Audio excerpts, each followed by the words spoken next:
ওটা বাস্তব রিয়ালিটি কই আজকে তুমি তার বেশিরভাগ জানাজাত গিয়া শরিক যদি মারা যান গিয়া জানাজা ফরিয়াও গিয়া দোয়াও করিয়াও গিয়া তার যে মারা গেছেন তার পরিবারে গিয়া সান্ত্বনা দিয়াও গিয়া জানো নি তুমি তাই জানাজাত শরিকও কিন্তু একটা ভাগ্যের বিষয়।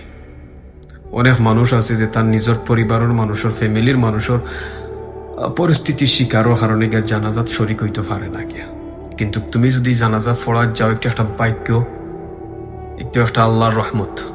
তুমি যদি একজন মানুষের জানাজাত যাও, যখন এই মানুষটারে খান্দ লইয়া খৈবর নিয়া দিয়া রাখিয়া আনানি গিয়া, যে মানুষটা মারা গেছেন তুমি তার উপকার করায় তাইনো তোমার উপকার করিয়া যাইরা, তাইন গেছেন কিন্তু তাইন তোমার একটা লাস্ট মেসেজ দিয়া যাইরা।